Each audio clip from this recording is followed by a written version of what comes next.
Hi, everyone. My name is Allison Henry. I'm co-founder of Impact and Innovation Alliance. I'm here along with my other co-founder, Dr. Shanda Murphy. This is the first video in a series that we'll be doing for providers and educators.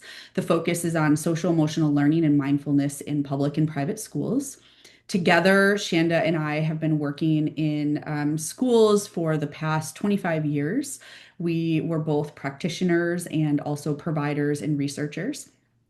And so what we're hoping to do throughout this video series is bring you some of the data that we've collected, qualitative and quantitative data from our pilot studies and also from our work generally with educators, from focus groups and interviews to literature reviews, systematic reviews, and really dig into some of the key findings that can help you all as providers in determining how to best meet the needs of educators in 2025 and beyond this point.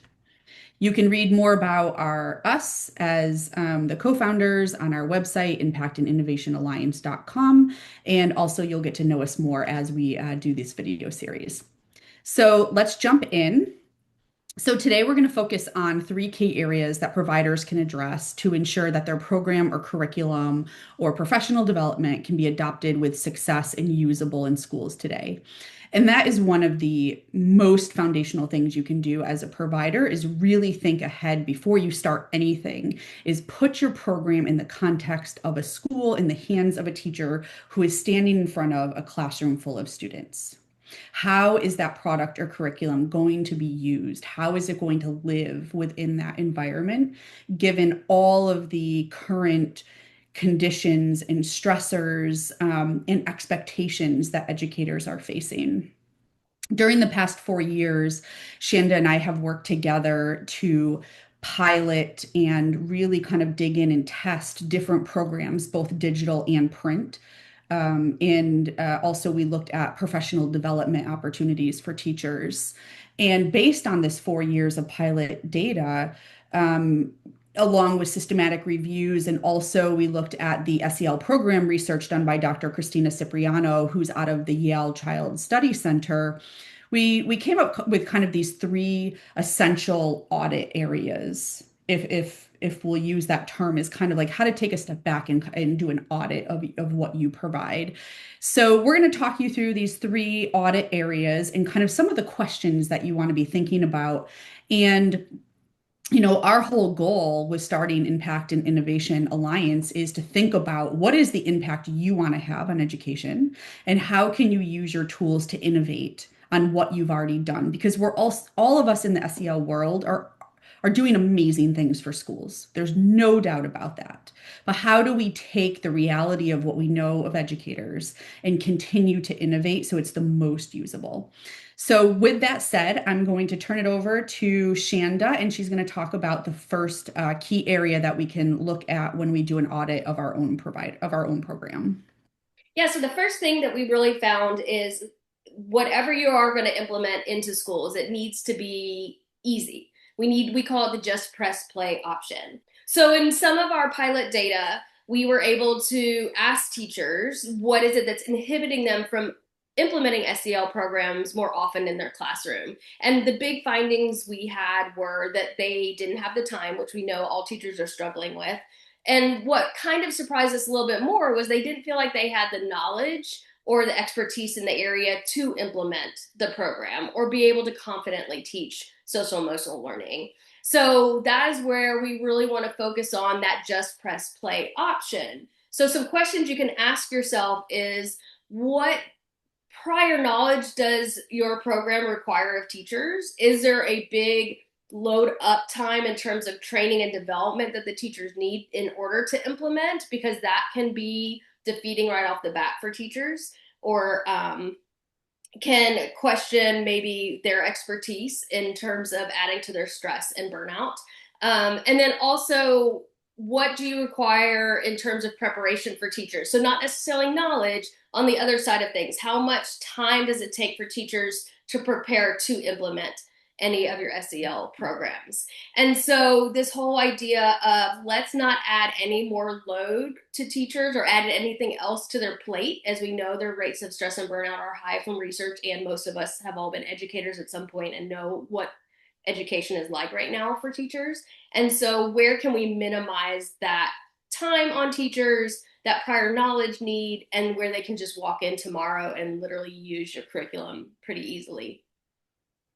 That kind of segues into this whole idea of not needing additional expertise. So, how much professional development and training do your teachers need in order to implement your program? I know I kind of already mentioned that, but many of the programs that we have seen and some of those that we have worked with, we have seen that there is a lot of training that's needed on the front end to actually even start the program. Now, training throughout the program as optional support or professional development throughout the program or as an aside to what you offer is really important just so they feel supported in the implementation. But what is it that they need on the front end, if anything at all, to implement? So the less they need to gear up to be able to implement the program is really important. Also, is it easy for them to access any support? So if there needs to be coaching or mentoring through the implementation, that's a major burden for teachers, as we all know. And so really think about where can we scale that back and make it easily accessible for teachers to find support, either their website or maybe their actual handbook that they have. How is it that they almost like our press play option? Where is it like one click away, both physically and online, possibly? And then lastly, and then I'm going to turn it back over to Allison to talk a little bit more about actual examples that we've seen and worked with, is do you have an unstructured option to your curriculum? What we mean by that is a lot of curricula are required to be prescribed and it needs to be used at certain times or a certain amount of times in a week. And that's okay, as long as you have another option that is also unstructured that the teacher can implement on their own time, because we know time is the greatest resource for teachers right now. And so, does a teacher need a substantial amount of time to carve out during the day to implement even just a piece of your curriculum? If so, maybe rethinking that and simplifying. The the unstructured pieces that you might have as part of a program, if you already have it, is it addressing a problem area simply? Which can be really easily done depending on your program, where you can take bite-sized pieces and maybe allow those pieces to be used during unstructured time.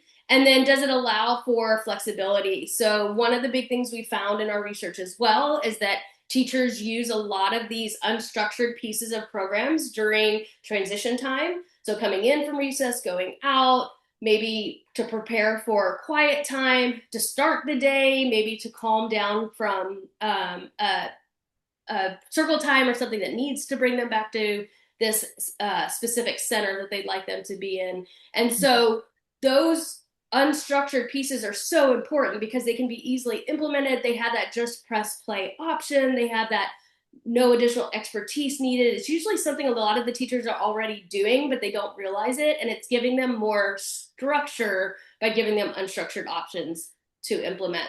So I'm going to turn it back over to Allison to give some specific examples to talk about this press play option that's important, this no additional expertise needed that you need to look into in your programs, and then do you have an unstructured option? Yeah, and those, I mean, I think you summarized that so well because as we were interviewing teachers and doing all of the focus groups, that's just where the conversation all went back to, especially when you get a group of teachers in a virtual or physical room together. These three kept coming up over and over and over again. And we couldn't ignore it. You know, Shanda and I were working for a digital SEL solution that was an app. And the company had developed really great lesson plans to go along with the digital content. And we really wanted to stress test whether or not these lesson plans were essential to the successful implementation and then kind of the potential impact that it would have as we were kind of fleshing out our logic model for bigger research.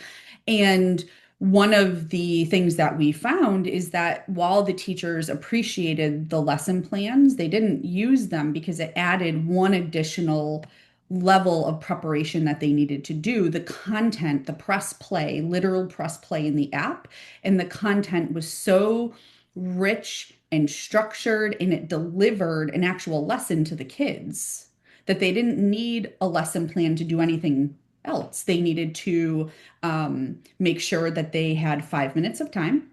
They needed to do their very best, kind of like classroom management, set expectations. Where do you sit? We have listening ears, we have quiet mouths, and then we listen to the content. And then the teacher would wrap it up by saying, a summary of we can use deep breathing when we're feeling frustrated that someone's using something that we can't. So then the teacher was able to contextualize it without having to plan and implement a whole big lesson that required photocopying or buying extra materials because that just press play option was available. And with that said, actually, that just reminded me of another point, Shanda, which is the actual making sure that it's contextualized. So whatever content is in the SEL curriculum or program, it needs to be developmentally appropriate Yeah. for the students who are in front of that teacher. And just to quickly touch on something we found in our systematic review around mindfulness and SEL programs is that many programs are developed with an older child in mind and then kind of brought down to the early childhood years. And so, if you're an early childhood provider and you work mostly with pre KK 1, 2, 3 in those early childhood years, really think about, did you make the thing for that age group? um, where lessons really shouldn't be any more than 10 minutes long, where it does need to be very contextual. How are they using these skills within the classroom? When will it be helpful to use these skills so that it's not a one off learning about a feeling or emotion and then it has no relevance to the rest of their day or into their home. The other really kind of interesting example we can give is in terms of the unstructured options is we ask teachers about their main pain points. So where are the pain points? And they're pain points that we as providers and we as educators all know. Anything that has to do with a transition.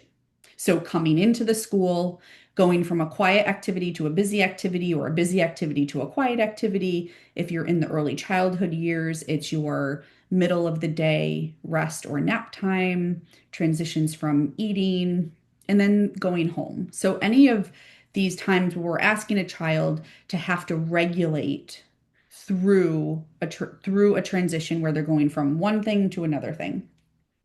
So that's where kind of your self-awareness and self-regulation pieces are really going to fit into this unstructured option. Where can we as providers fit into these problematic areas from a teaching perspective? It doesn't have to be a whole lesson plan. It doesn't have to require scissors or paper or books or anything. But are there these moments where we give teachers the tools to use a teaching moment during a time when they know they have an opportunity to help kids develop strategies?